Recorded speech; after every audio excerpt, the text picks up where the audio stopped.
GG Guerre. Vous avez été récemment au Maroc et vous avez salué les stades du pays, mais que pensez-vous de la réaction des Marocains qui préféreraient des hôpitaux plutôt que des stades? Alors déjà, j'ai pas entendu ça. Moi, tout ce que j'ai pu voir, c'est une immense fierté des Marocains à organiser à la fois la CAN cet hiver, puis la Coupe du Monde en 2030. Je veux dire, organiser une Coupe du Monde, ça ne se borne pas qu'à construire des stades, ça veut dire à construire des autoroutes. Moi, quand j'étais à Rabat et que j'ai repris l'avion pour Nantes de Casablanca, il y a une voiture qui m'a conduit à l'aéroport et j'ai pu voir les travaux colossaux qu'il y avait sur l'autoroute qui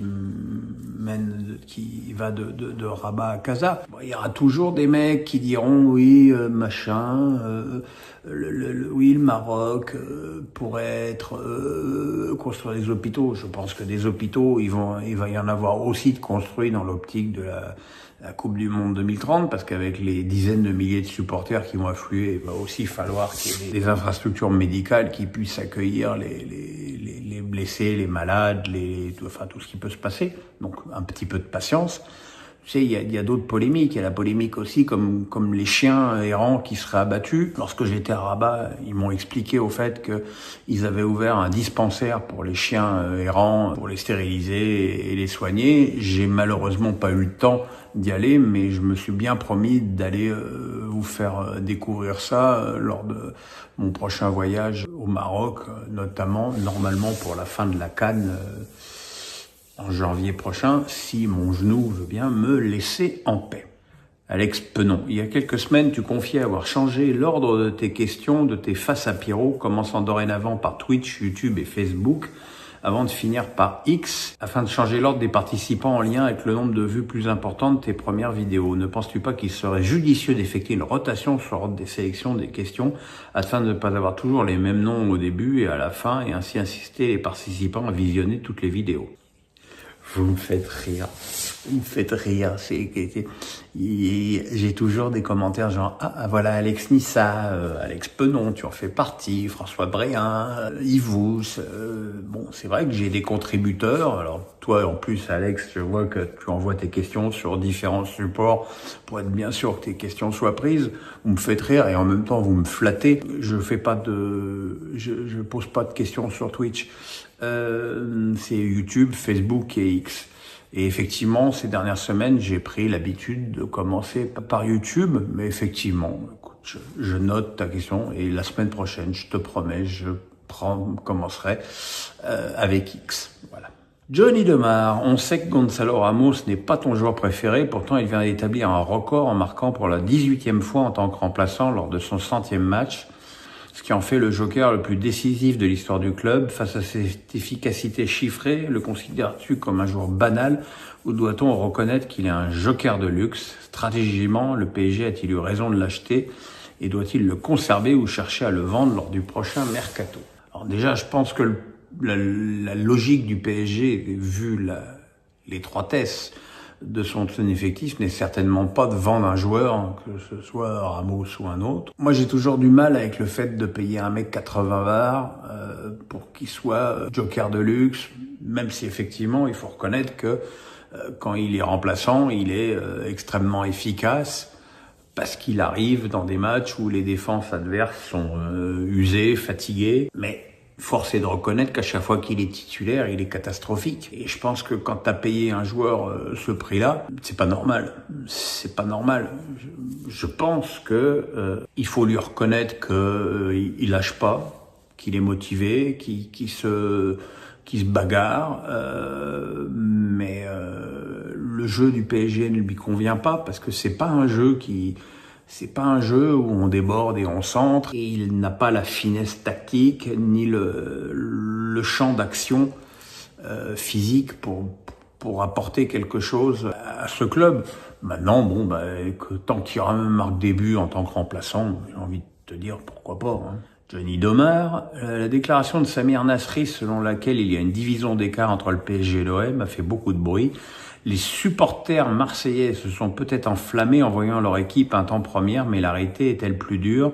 Partages-tu l'avis de Nasri, surtout en regardant le niveau de la Ligue 1 cette saison? Crois-tu que la deuxième place cruciale pour la Ligue des Champions puisse échapper à l'OM au profit d'équipes comme Lille, Nice ou Monaco? Non, je pense pas que la deuxième place puisse échapper à l'OM, tout comme je pense que l'OM ne peut pas rivaliser avec le PSG pour la première place. Voilà, c'est aussi simple que ça. Je pense qu'il y a quelque chose d'étonnamment friable dans cette équipe marseillaise qui est à la fois friable et impalpable, parce que tu peux pas penser que ce soit à Lisbonne ou à Lens que c'est Benjamin Pavard, champion du monde, qui va te mettre 2 fois dans le seau. Tu vois, ça viendrait de Murillo, de Garcia, ou voire de Balerdi, tu serais moins surpris. J'ai envie de dire que Marseille peut se retrouver en danger avec n'importe quel joueur. T'as Gomez qui, même s'il a marqué le but de la victoire à Auxerre, est quand même incroyablement décevant.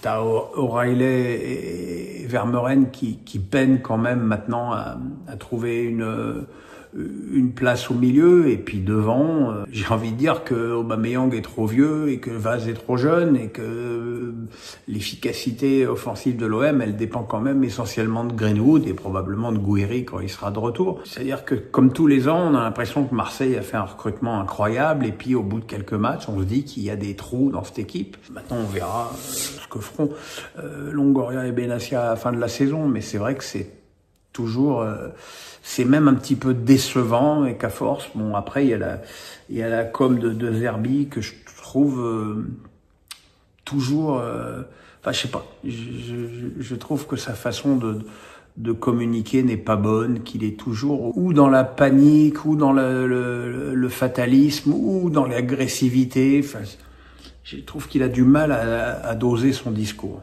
Pierre Kliep. Encore un doublé pour Mbappé ce week-end avec le Real. Il est étonnant de régularité cette saison. Imagines-tu réaliser des performances dignes des meilleures saisons de CR7 au Real? Je te dirais que c'est pas le plus important. Dire que l'année dernière, Kylian a mis une saison à 53 buts, mais il a gagné 0 trophée. Et ce qui était d'ailleurs, je pense, la première fois de sa carrière. Et qu'à un moment donné, je pense que même lui s'en est rendu compte. Marquer des buts, c'est bien, mais gagner des titres, c'est quand même beaucoup mieux. Alors pour l'instant, je dis bien pour l'instant, le Real a l'air bien parti pour être champion d'Espagne, mais voilà, je suis toujours pas convaincu par la qualité de jeu du Real, toujours pas convaincu par ce milieu de terrain que je trouve encore une fois toujours très très déficient, entre un Tchouaméni que je trouve trop défensif, un Bellingham que je trouve trop offensif, et un Valverde qui, quand il joue au milieu, parce qu'il joue beaucoup arrière droit ces derniers temps, me semble insignifiant avec le ballon, et c'est une déception d'ailleurs. Il faut bien voir que le Real est totalement Mbappé dépendant cette saison. Et quand tu dépends d'un seul joueur comme ça, je suis pas certain que ce soit un gage de solidité pour remporter des titres importants. En tout cas, pour l'instant, j'ai du mal à mettre le Real dans les favoris pour la Ligue des Champions. Yves Perry, tu n'as pas eu de chance en te déplaçant à Rennes. Il me semble que ce n'est pas la première fois. Penses-tu que le mauvais match de Strasbourg est dû à la fatigue physique? J'ai été blessé par la performance de pur attaquant de Le Paul. J'ai pas eu de chance.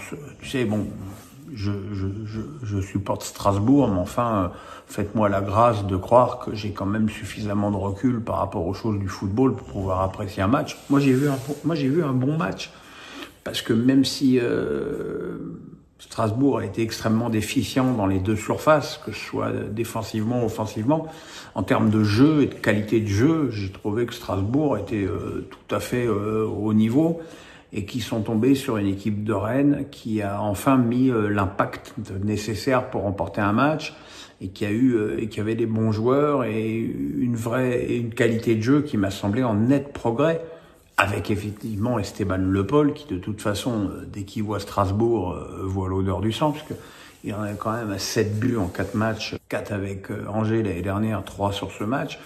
Donc voilà, le mauvais match de Strasbourg, pas certain qu'il soit dû à une fatigue physique. Je pense qu'il est surtout dû à beaucoup d'absences en défense centrale, puisque Sarr a été malade et n'a pas fait le déplacement. Du coup, Højbjerg, qui ne s'est pas entraîné de la semaine puisqu'il était au Danemark, pour les obsèques d'un proche. Il s'est retrouvé à jouer, Doucouré est suspendu, et tu t'es retrouvé avec une défense à 3, Doué, Chilwell, Hochberg, un peu expérimental, et que ça a un peu plombé le parcours du Racing, qui va de toute façon effectivement jouer assez gros la semaine prochaine avec le match de Coupe d'Europe et la réception de Lille à la Méno dimanche prochain.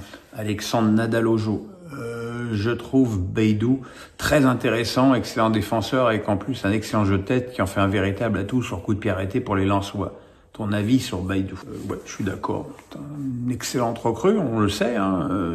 C'est un investissement pas négligeable pour un club de la dimension économique de Lens. Et effectivement, c'est un défenseur extrêmement tonique. Il est excessivement fort de la tête défensivement, mais aussi offensivement. Et avec un tireur de corner hors pair comme Thomasson, ça permet de faire la différence. Ça fait partie des nombreuses bonnes pioches du recrutement de Jean-Louis Leque. Alex Nissa du 06. Ce serait tendu à la GIA entre Pélissier et ses dirigeants, mais Pélissier est soutenu par les supporters de la GIA. Virer Pélissier serait-il une énorme connerie? Surtout que Pélissier a souvent tenu la baraque dans les moments difficiles à Lorient et Amiens. J'ai pas d'infos sur le fait que Pélissier soit menacé ou pas. J'ai trouvé Auxerre catastrophique à Strasbourg et bien meilleur contre Marseille, et que malgré la défaite imméritée, ce match peut être un petit peu porteur d'espoir. Je suis pas certain que les dirigeants auxerrois aient les moyens de payer ces indemnités à Pélissier. Ça, c'est quelque chose qui va rentrer en ligne de compte pour la longévité de nos entraîneurs. C'est que maintenant, virer un entraîneur, ça coûte des sous, et quand t'as plus de sous, tu les vires pas. Ce qui est évident, c'est que si Auxerre venait à renouveler les prestations à la Baie des Champs contre le Havre ou celle à la Méno, effectivement, il y a un moment donné où il faudrait faire quelque chose. Si le match de Marseille se confirme, je pense que les résultats devraient pouvoir être un petit peu meilleurs. Aurélie Matt.